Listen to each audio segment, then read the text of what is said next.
tidak ada. Itu si Kabayan syukur luar biasa.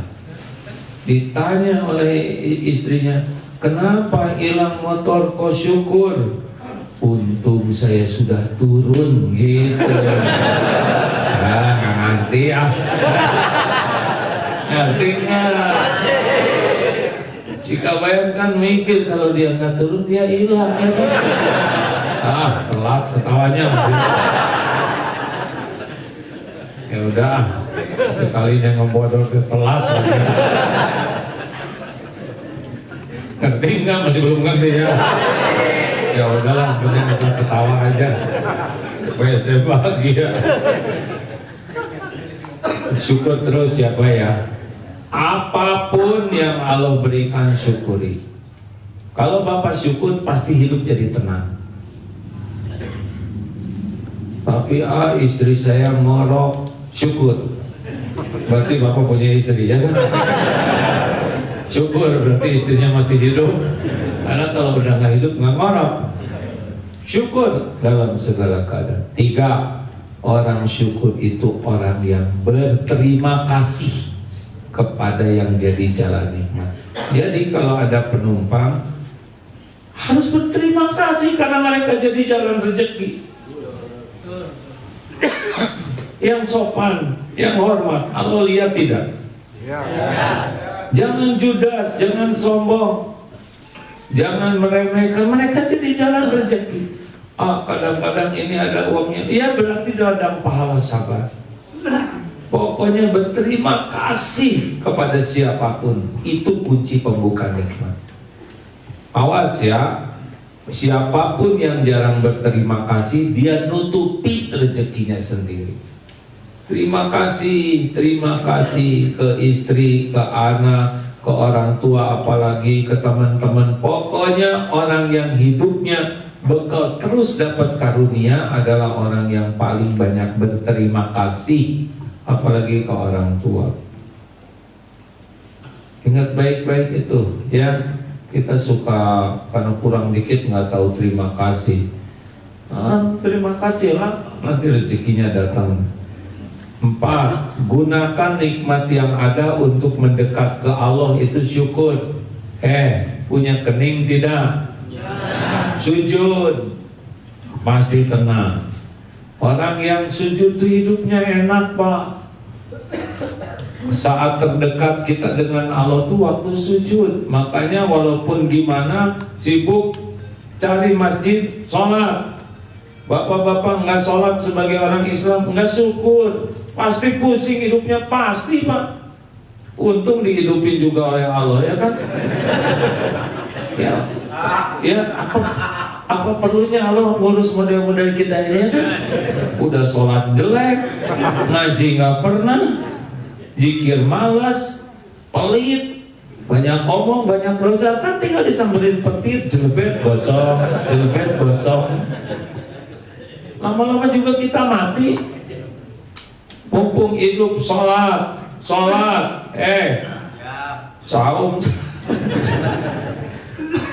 tapi nggak sholat, nggak bisa, harus sholat. Sholat itu pertanyaan pertama dikubur.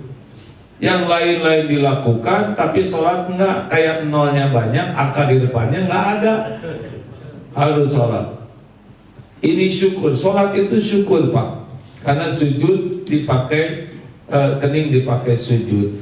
Mulut pengen enak, gampang, zikir aja. Daripada nganggur itu mulut nggak jelas kayak gitu ya nggak? Naplek aja gitu. Mending zikir dong. Astagfirullah, subhanallah, walhamdulillah. Bapak tahu nggak Pak? Subhanallah, walhamdulillah, wala ilaha illallah, Allahu akbar. Kan Nabi pernah jalan dengan sahabat, terus ada pohon dipukul, daunnya berguguran, rontok. 4 kalimat, subhanallah, walhamdulillah, wala ilaha illallah, wallahu akbar. Itu rontok dosa-dosa seperti rontoknya daun. Sambil motor, mending zikir daripada segala diomongin, nggak ngepek. Iya kan? Apalagi ngebahas ijazah, tahu apa ijazah? Astagfirullah. Udahlah, ini wajah ini sama dengan wajah saya. Zikirnya yang paling cocok istighfar. Punya dosa enggak? Banyak atau banyak sekali? Banyak sekali atau luar biasa banyaknya? Udah istighfar aja lah. Mau ngapain segala diobrolin? Betul tidak? Astagfirullah, astagfirullah. Tahu nggak Pak? Kalau orang banyak istighfar, man lazimal istighfar, barang siapa yang terus astagfirullah, astagfirullah, ja'alallahu lahu min kulli hammin farajan. Satu, hatinya akan tenang, nggak ada lagi nyesek di sini. Aneh, hilang. Kalau dua, wa min kulli doikin makhrajat, ada aja jalannya, ada aja jalan keluar. Anak bayaran buat kontrakan, ada aja jalannya. Yang ketiga, wa razaqahu min haitsu la yahtasib, Allah memberikan rezeki dan tempat yang tidak diduga-duga. Istighfar. Dulu Pak ada supir baraya, dulu saya ke Bandung naik baraya, duduk di depan. Supirnya terus-terusan istighfar, astagfirullah, astagfirullah, ya Allah, astagfirullah. Terus saya nanya, Pak, Bapak istighfar terus? Oh iya, saya istighfar terus Ustaz. Apa yang Bapak rasakan? Masya Allah. Dari, kan cuma dulu masih 50.000 ya, sejalan tuh dikasih uang. Berat sekali Pak, nyetir segitu lama, uang penghasilannya nggak cukup Pak, nggak cukup. Tapi sesudah saya ngamalkan istighfar terus, Masya Allah, anak saya baik-baik, nggak ada yang ribet, istri saya juga nggak rewel, anak dapat beasiswa, bisa sekolah bagus. Jadi sekarang saya tahu bahwa istighfarlah yang mendatangkan jaminan dari Allah. Jadi istighfar itu benar apa? Udahlah istighfar aja Pak. Mau ngapain segala dipikirin, diobrolin. Yang bikin masalah bagi kita tuh dosa. Karena tiap dosa kan jadi musibah. Nah istighfar, usah banyak ngobrol, enak Bapak di jalan-jalan terus sambil istighfar. Lihat yang keren, Masya Allah, nggak usah gitu.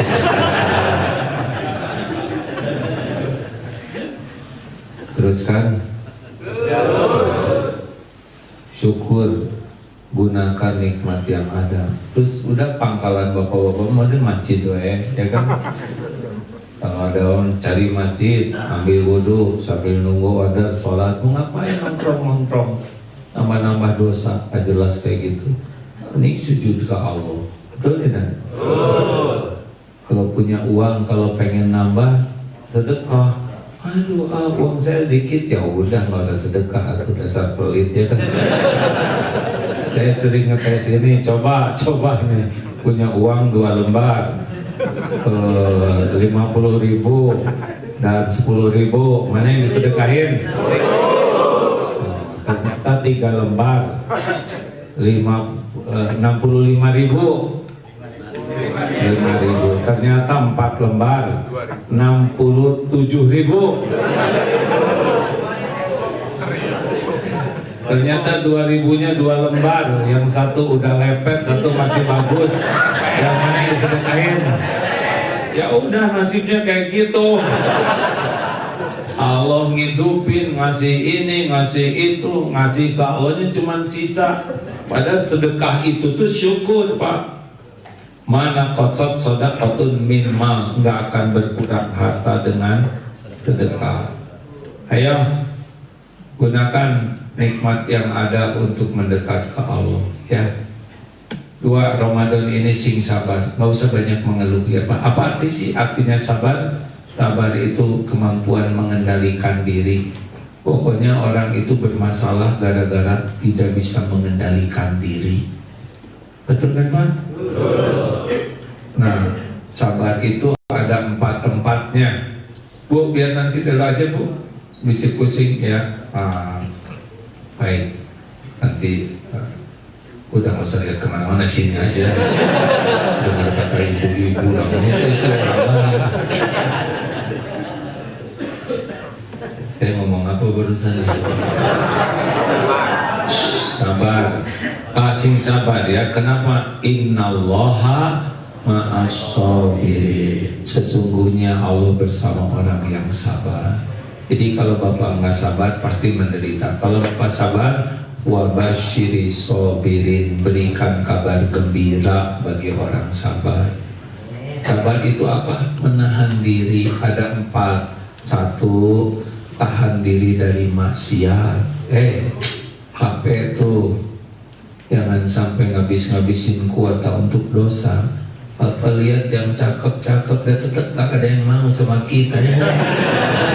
Bapak mau sama dia, dia mau muntah. Udah nggak usah segala dilihat. Ramadan jangan scrolling yang gak jelas, ngabisin kuota, nambahin dosa ya. Mata jaga pandangan. Terus gimana kalau penumpang keren istighfar ya kan? Astagfirullahaladzim. Jangan alhamdulillah, itu ujian. Astagfirullahaladzim. Kalau bisa jaketnya belakangnya pakai triplek tuh supaya aman.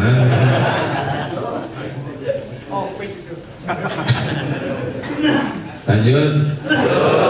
Sabar ketika menjauhi maksiat. Yang kedua, sabar apa? Sabar ketika taat. Sholat itu harus sabar. Maunya gesit aja, sabar. Ngaji itu harus sabar. Taraweh sabar. Sabar itu bakal sukses loh Pak. Pokoknya orang yang gak sabar gagal aja hidupnya. 3, sabar ketika menghadapi musibah. Gak usah ngeluh, karena semua musibah udah diukur oleh Allah. Pasti ada kebaikan. Walaupun gak enak, gak cocok, pasti ada kebaikan. Kalau kita sabar bakal ditolong. Asli loh Pak, hujan pasti berhenti, badai pasti berlalu, malam pasti jadi siang. Semuanya ada waktunya. Gak usah mengeluh, jalanin aja.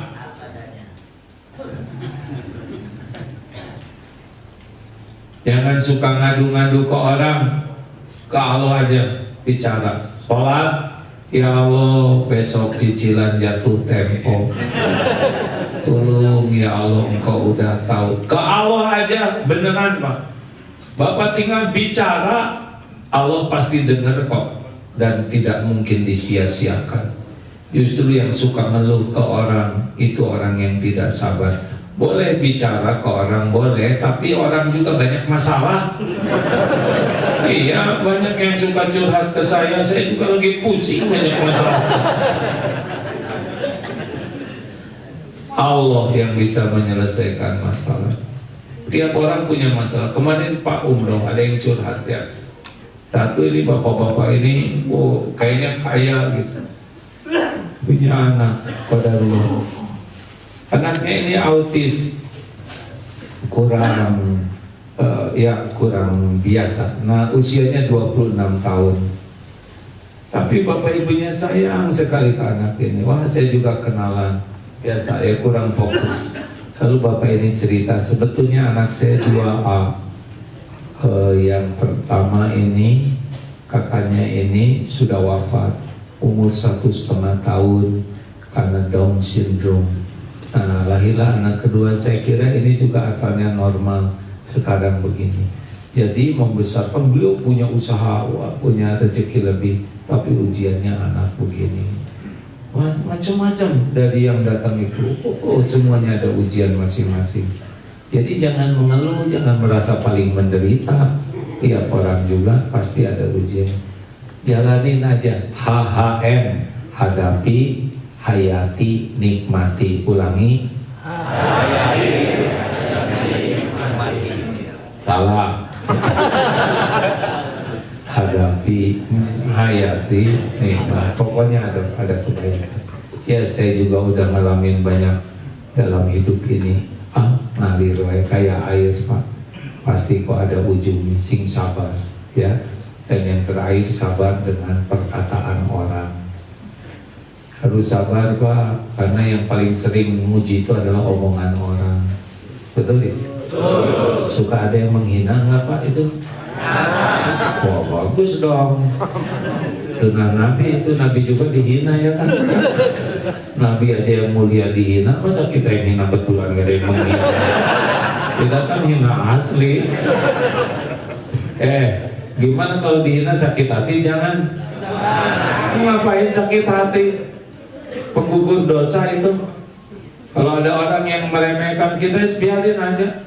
Jangan merusak hati sendiri dengan omongan orang. Kalau orang menghina, berarti dia yang hina. Nggak usah dijawab. Nggak usah dijawab. Kalau ada yang ngomong kasar, hei, monyet lo. Gimana? Jawab. Bukan, benar. Monyet, bukan. Yang tersinggung mati merasa turunan, merasa mirip. Jangan ya, jangan kepancing marah-marah. Dengar nggak tuh Pak yang ngeludahin itu, yang ngeludahin kasir, ya yang viral. Beliau mengatakan 30 tahun saya jadi dosen, karir saya hancur karena 1 detik, karena ngeludahin kasir. Ada kamera, kepilem, akhirnya viral, dipecat.